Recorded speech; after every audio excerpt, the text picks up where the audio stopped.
Yun. Dito uli kami sa Home Depot. Ay, susi. Ulyanin talaga.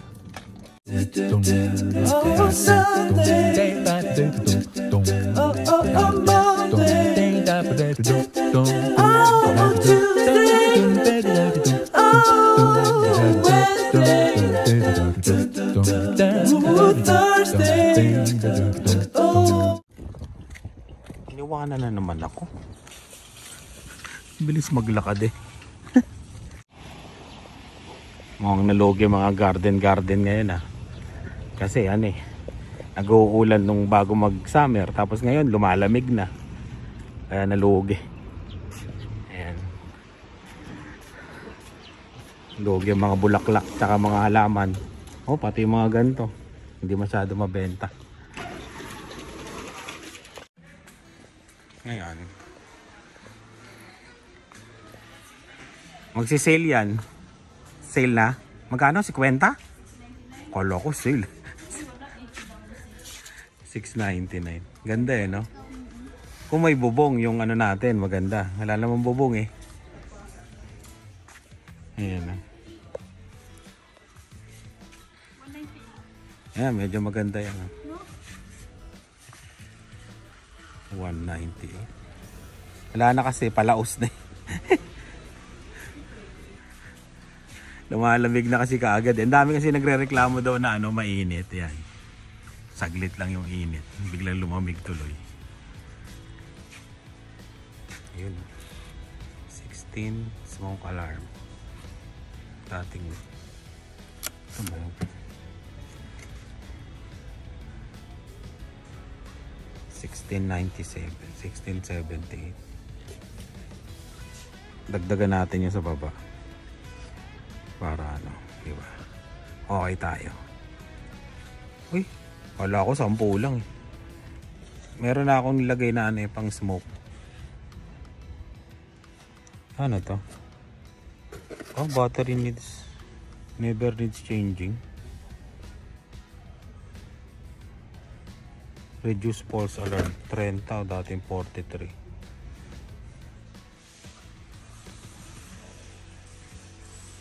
Tayo nito.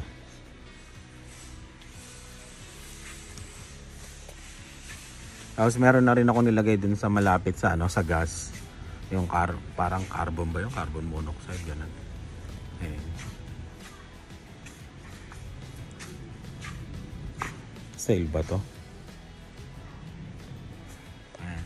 Balak namin palitan yung ilaw dun sa ano, sa kainan. Kaya titingin-tingin kami dito. Ano, may maganda? Ilan? 94? Hindi tayo makakain yan. Konti lang yung ano. Ilaw, isa lang. Fake one. How about that one? Saan? This fake one.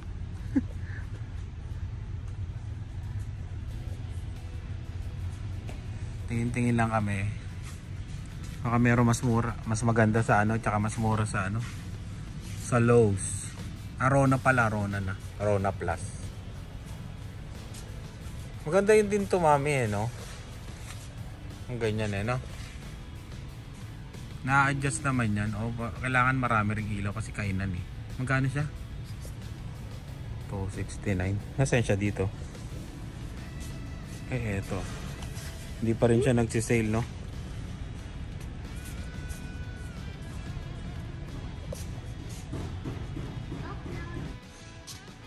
Bumalik uli. Ano? Yumuyog-yog?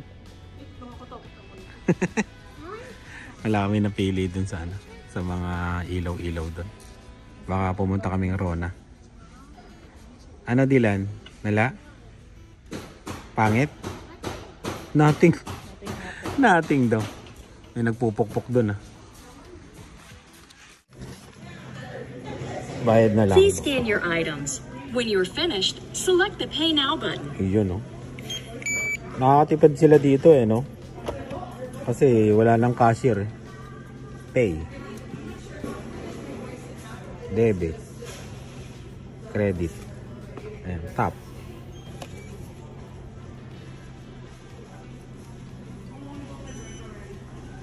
Ayan, oh.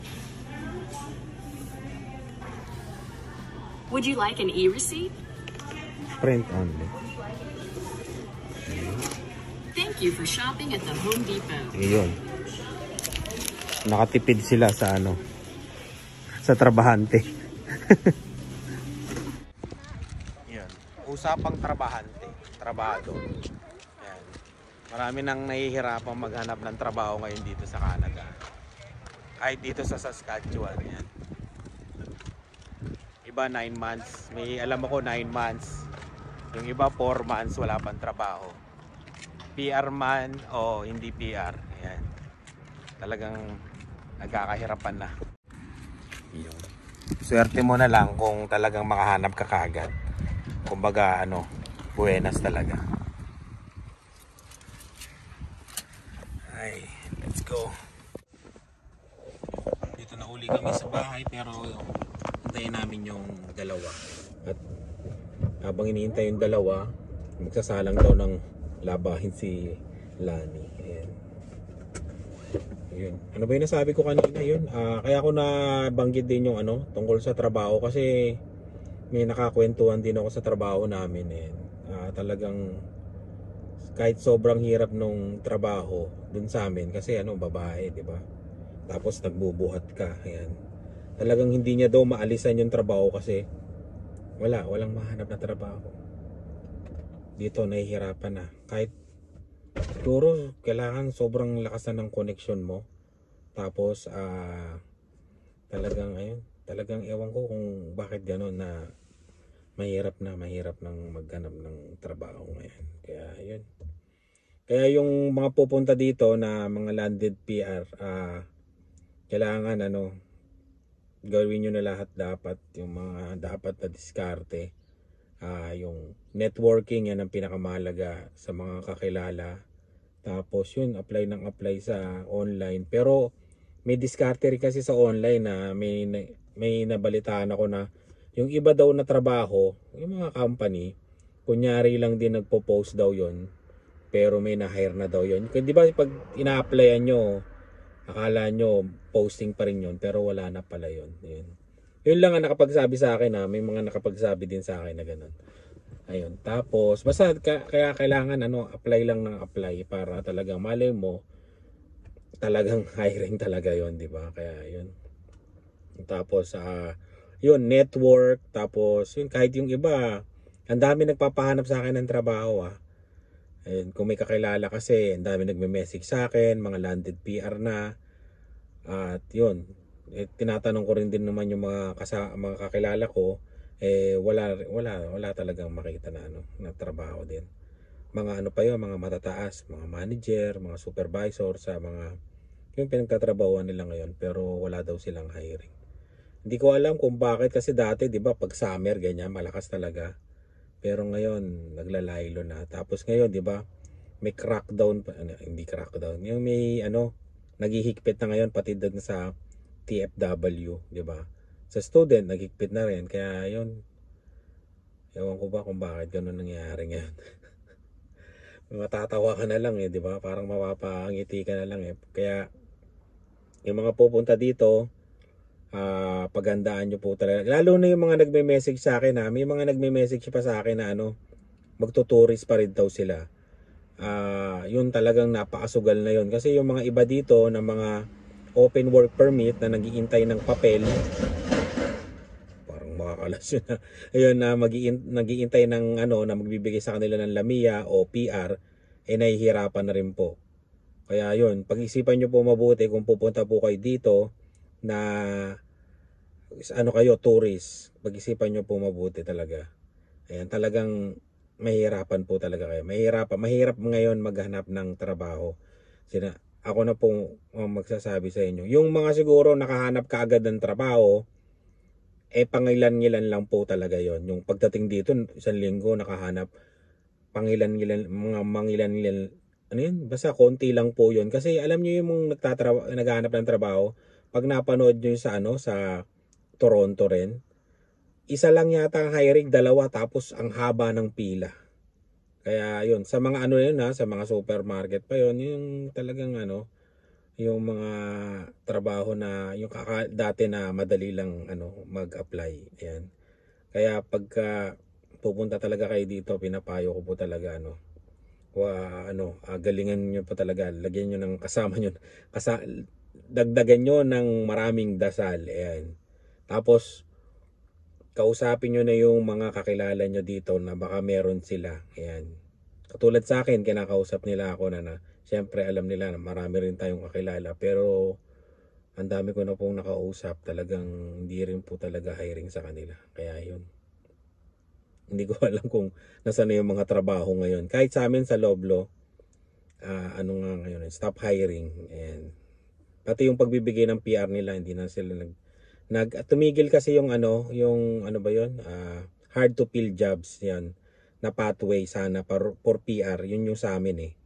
Ayun, tumigil na po yun sa Loblo. Marami pa rin naghihintay na mga newly hire na nakapagsimula na, mag-iisang taon na yung iba ilang months na hindi pa rin nabibigyan ng papel ng dun sa Loblo kasi tinigil na po nila yung yung post yung hard to fill jobs na pathway na yun para ma-PR. Kaya yun lang payo ko, sana lakasan nyo lang yung loob nyo, dasal pagdating nyo dito sa Canada kasi talagang network yan, pakikipagkaibigan para para makahanap ng trabaho. Kung sinuwerte ka agad kayo makahanap ng trabaho, yun, talagang magpasalamat talaga kasi sobrang higpit po talaga ng ng competition sa pag-a-apply dito sa Canada. Dito na rin po sa Regina nagkakahigpitan na rin talaga. Yung nakausap ko ng katrabaho kong babae, sabi niya, I have no choice. Kasi nga, kung aalis siya, mahihirapan siya maghanap ng trabaho. Tapos yung mga kakilala nila galing Toronto, pumunta dito. Kasi nga, hindi makahanap doon ng PR, di ba? Pumunta dito, mga ilang linggo lang, bumalik kasi wala daw na makita. Di ba? Bumalik na lang uli ng Toronto. Kumbaga, hindi ko alam kung bakit gano'n na yung sitwasyon ngayon dito. Hindi sa tinatakot ko kayo, pero binibigyan ko lang po kayo ng heads up na pagdating nyo po dito diktikan po yung pag-a-apply ng trabaho. Kaya kung may makita ko kayong trabaho kaagad, ayun, talagang magpasalamat kayo, talagang yun. Kung matanggap kayo sa trabaho kaagad. Kaya yun, nandiyan na sila. Si Kuya. Si Dylan. Ayan. Ba't nakaganyan pa kayong dalawang lahat? Uy, ba't may ganyan ka pa din? Kuli yan. Ay, ako naka-shades pa. Dylan. Say hello, Dylan. Uy! Say hello, Dylan. Ba't hindi ka na nag-hello? Malaki ka na? Uy! Suplado na sa personal si Dylan. Let's go. Ayan. Pag tumatawid dito, may pipindutin ka tapos magaganyan. Diba? Para makatawid. Ito tayo. Anong plug nung nakalagay? Wala mo, Dylan, kung anong plug, okay? Plug yan.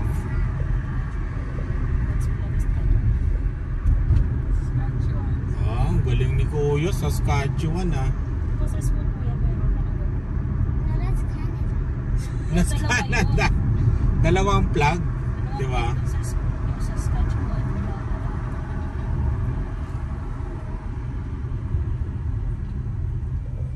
Mabuti wala pang dilaw masyado dito, no? Tingnan mo. Ay, yun na. Pa tayo nag-picture lang. Dito pa sila sa Antro. Oo, mga yun, mga fall. Mga October yun, August ngayon Pero to, June, July, August, September. Third week to, may mga dilaw na to. Dilaw na dilaw. Samantalahin ng mainit na panahon.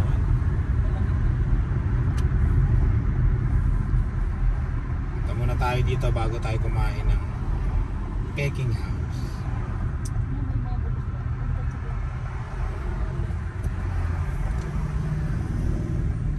Here, wait, what? Maganda yung tubo ng bulaklak, no? Tingnan mo, ang ganda ng ano, legislative pag na, yung naanohan siya ng ano, sunset. Sunset ba yan? No? Diba? Oh, may nagpipicture. Parang may kasal. Kasal ba yan? Ito yung pupuntahan nyo pag pumunta kayo dito sa Regina. Ayan, yung legislative parliament. Sa daming tao ngayon ah. Ang gaganda ng ano. Ang ganda ng halaman ngayon oh.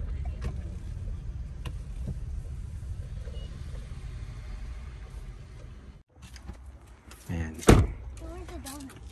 Yung mga pupunta dito sa Regina, ayan oh. Magandang mag-picture dito. Ano ba yung nasabi ko kanina tungkol sa trabaho? Yun, basta ano, huwag kayong matakot o maabala sa sinasabi ko. Kumbaga ano lang yun, ano ba yun? Parang yun lang yung nangyayari ngayon dito. Ngayon panahon ngayon dito. Ganun kasi yung nangyayari ngayon dito. Kaya medyo mahirap talaga. Sige nga ikaw. Kaya yun, sana ano, pagdating nyo dito, makahanap kagad kayo ng trabaho para smooth na smooth, diba? Ayan. Sana hindi kayo yung katulad ng mga nakakausap ko at mga nagme-message sa akin na yun, nahihirapan sila. Kaya yun, kaya nasabi ko sa vlog. Para mapaghandaan nyo, diba? Handa kayo sa dadatnan nyo. Ayan. Ang ganda, no? Ang ganda ngayon. Ayan. Lumalabas kami ng ganto-ganto para may iwas sila sa computer tsaka sa gadget paminsan-minsan, di ba? Tsaka kakain kami sa ano, sa Peking House, yung paborito naming restaurant kasi yun, nakaipon tayo sa Uber, di ba? Kaya din tayo nag-Uber para yung pangkain natin sa labas ano na, hindi na kukunin sa budget. 'Di ba? Kaya yun, may nagsabi din na sana ipahinga ko na. Yun, ito yung isang dahilan na kaya minsan galing trabaho hindi tayo nagpapahinga. Nag-Uber tayo para may pangkain tayo sa labas, 'di ba? Yun, isang dahilan. Ang ganda ng oso nyo. Ano tawag dyan sa asong ganyan? Ganda no? Oh, di ba? Maganda yung pang... Ano ngayon? August. Yan, August. Oh, ang ganda ng mga bulaklak. Tsaka yung pala, yung kanina medyo yung hindi magandang masyadong balita. Yung ngayon naman yung mga nabasa kong message yan, yung mga nandito na nakarating na hindi sumuko sa pangarap nila na mag-Canada. Yan, nag-message sila, 2 pamilya sila, nandito na daw sila sa Canada. Ayun, nagpapasalamat daw sila sa mga video tsaka yun, sa mga panghihikayat na pang-motivate daw na yun, na tupad nila yung pangarap nila sa Canada, sa kapapanood daw ng vlog. Ayan. Kaya yun, congrats sa inyo. Tsaka yun, maraming salamat din sa panonood nyo sa vlog namin. Ang ganda oh, may ganito na sila, ang laki oh. Yun, congrats sa kanila. 2 pamilya yun. Isang Calgary, tsaka isang New Brunswick yata. Yun, na dumating. Ganda no? Parang iba ngayon no, Ami, no? No? Mabulaklak ngayon. Ganda, punta kayo dito yung mga taga Regina oh. Ganda ng bulaklak. Tsaka mabango no? Mabango. Naamoy mo.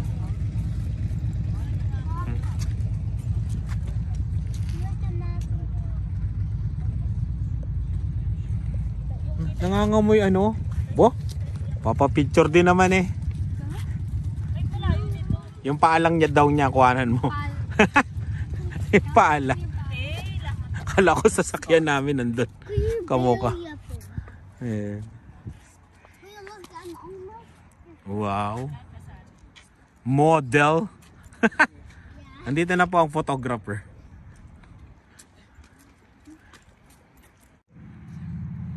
Sa inyo mabango? Yan yung ano na yun. Eto yung puno. Ang bango eh. Parang bulaklak eh. Ito ba yung mabango? Hindi naman. Hindi naman, mami. Yung bulaklak. Yung mga bulaklak ang mabango. Napeki naman ako. Ito yung mabango. Parang hindi rin. Basta mabango. Mabango dito. Hoy? Bakit dyan kailangan yung background sa ano? Ay, Gitna ka nila. sa gitna ka. Huwag mong ipahit, hindi siya nakita. Ang ganda nga ano. Parang sa van pa. Nag-aaway-aaway pa. Picture. Picture lang. Dilan, nakatago ko. Dilan. Yan talaga. Pag magpapapicture na, alala nyo ba nung kayo dati? Magkakapatid kayo. Picture lang, nag-aaway pa. Ay nako. Ayan. Kaya maraming salamat sa laging panonood. Yan, ingat po kayo. Tuloy lang ang pangarap. Huwag mong masyadong mangamba sa mga sinabi ko. At isa lang ano lang yun. Isa lang parang heads up at paalala sa mga dadating at sa mga maghahanap ng trabaho. Ayun, dito sa Canada. Good luck at sana makahanap kayo ng trabaho. Bye!